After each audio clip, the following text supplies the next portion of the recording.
皆もご存知、渦巻きナルト。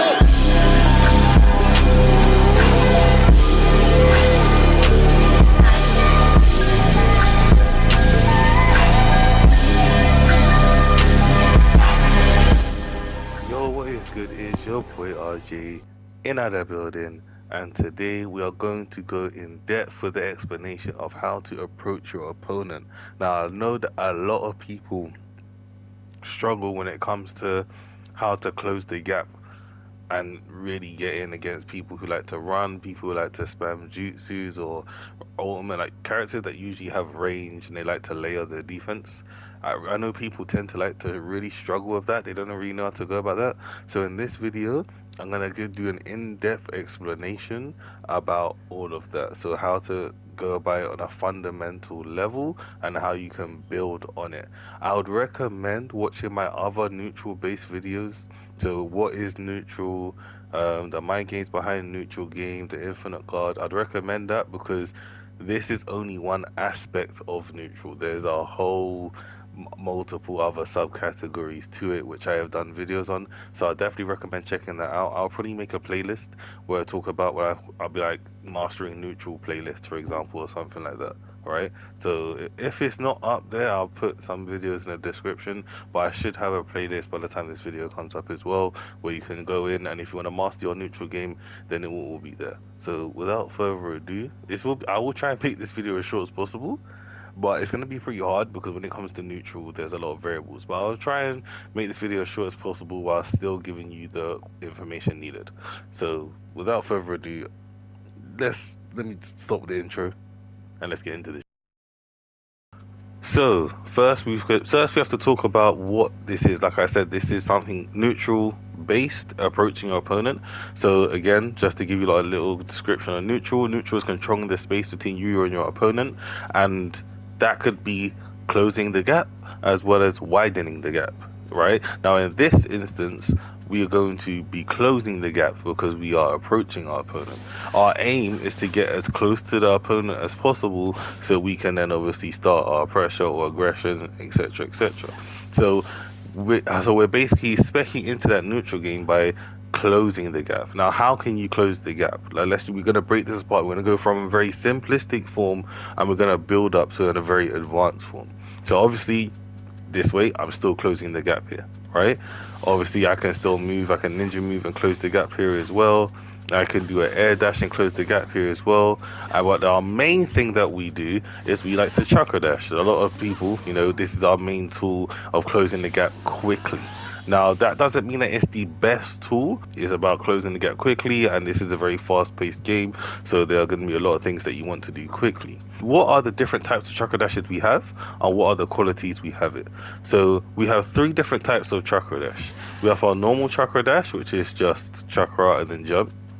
We have our spark chakra dash, which you can only get in combos. So if I was to do a normal combo like this and then do chakra and jump, you'll get that spark dash. But how we can use it in the neutral is we can press our first attack and then we can go straight into chakra dash as normal, but we just do it very fast. And then the last type of chakra dash we have is the turbo dash or hard dash. Those are the main 2 names that I hear it, where it's a normal chakra dash, but you hold down the jump button and you will get charge dash. Now, what are the qualities of these dashes is very important as well. The normal dash and the spark dash pretty much have the exact same qualities. It's just the spark dash is a faster dash in itself. Now, the reason why I say it has the same qualities is because if I was to dash and my opponent was airborne, I'll become airborne as well, and it is no different to the spark dash. You see? Whereas the turbo dash and the hard dash, on the other hand, even if the opponent is airborne, you will be grounded no matter what.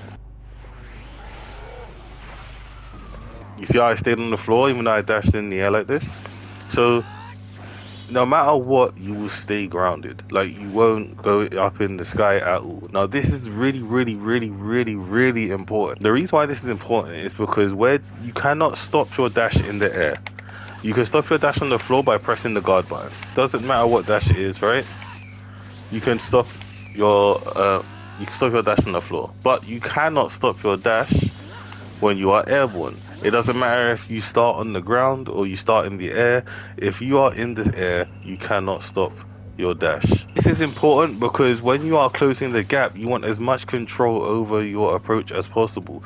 What people who like to do when they're on the defensive or when they're running away is they like to jump like this. The reason why, when you dash on the floor with a normal dash or a smart dash, you'll go straight up and then they'll sidestep you and then they'll punish you basically. So they'll jump straight up, you'll dash, they'll sidestep, and they can punish you. Or if they don't want to punish you, they could just widen the gap and just keep going from there. So you ideally want to stay grounded here. And this is where you want to utilize your turbo dash right here. Because no matter how much they jump, no matter how much they do whatever, you will stay grounded for a long time as possible. Now, the issue that you may encounter here is when people like to spam shuriken like this, you won't have enough time to get the full length of your charge dash, right? So this is where you need to layer your approach. So when I say layer your approach, let's take the chakra dash as one layer. That's just one layer of your approach. Whereas something like this, that would be 2 layers of approach. You see what I'm saying? But you're not shooting out that fireball necessarily to connect. You're shooting out that fireball to give yourself some space to get off your turbo dash and close that gap, right? Now, when you are approaching from a medium to long range, don't focus too much on getting to the character and going straight into a guard pressure or a combo. Get close to what I like to call this unreactable range. Now, I'm not going to go into too much detail about that. I do have a video where I talk about the unreactable range alongside the infinite guard, but I'll give you a bit of a summary. But again, it will be in the playlist that I mentioned earlier, or it will be in the description down below. But basically, an unreactable range is when you're close enough to your opponent where they can no longer react to whatever you do. So if I was to dash somebody from here, they're going to be able to react to me because I'll be too close. It's the unreactable range. So your goal is to get to the unreactable range, which is roughly around here, I would say. So when you're at medium to long range, you want to layer it and get to this unreactable range first with that hard dash. Now we can start focusing on our other 2 dashes. Remember I said our other 2 dashes, they track to the opponent no matter what. From here, now we can focus on getting to our opponent, which means that it would make sense for us to use the chakra dashes that lock onto our target, i.e. the normal dash or the spark dash, right? Obviously, now this being Storm 4 instead of Storm 3, we have the switch function here. And due to guard manipulation, normal chakra dash switch or spark chakra dash switch is very good at guard manipulating people who like to jump very high, right? How your sequence should look, this is just one sequence, which should be like this. That's how your sequence should look. I layer my approach, the fireball helps me get in.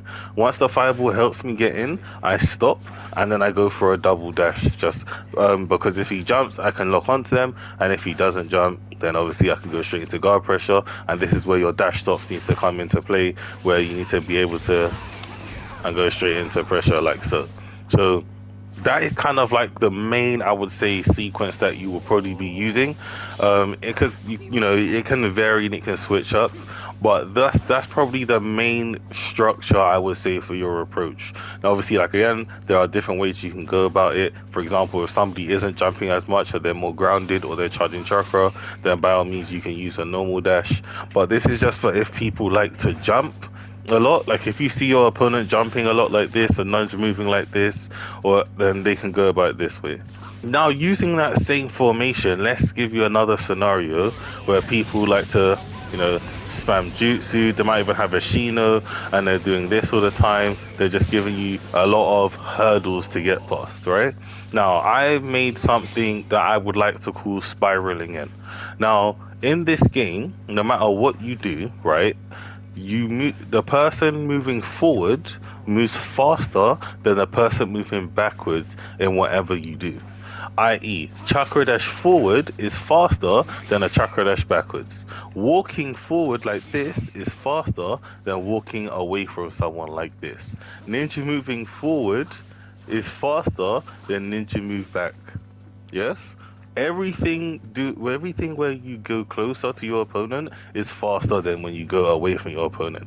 That being said, right, if someone likes to throw out jutsus, I invented this thing and I like to call spiraling in, right? This is where you walk to the side like this, but you tilt your controller a little bit forward so you can dodge incoming zoning materials, but you still getting close. You see I'm still getting close to Kakuzu? If I walk like this and I hold my controller right up, you see I'm walking to the side, but I'm closing the gap. Now, obviously my goal is to still get close to my opponent, so I still want to close the gap. But I also want to dodge incoming jutsus, kunai, anything like this. Now, a worthy note to say, if you ninja move, things track more than if you walk. This is why I say this is the best form of movement in my opinion. Just walking, this is the best form of movement. So if Shino's throwing bugs or someone's throwing something that tracks, this will make it track more than doing this. And especially if you're running in a diagonal rather than to the side like this, it will actually track less. That goes for May pellets, that goes for Shino's bugs, that goes for jutsus, that goes for anything, right? So that's why I like to call spiraling in. Now, obviously, like I said, you don't have to do this all the way through. I'm just showing it to you, but you can mix up your approach the same way. So if we use the same format, you see what I'm saying? Now, the reason why I walk to the side there is because that fireball, anything could happen. Let's say he double dashes as well, so he gets rid of the fireball, whatever it is. If he likes the zone, I could just stop, dodge whatever, and as soon as I see my opening, I'm back in. You see what I'm saying? So you can really mix up these approach tools. Use this to cover, use that spiraling in method at times. Dash in, stop, spiral, block something. You can do the infinite guard here. If you've watched it, you know what I'm talking about. Dash in again, come in for the guard pressure. You see what I'm saying? There's a lot of ways you can go about this format, basically, right?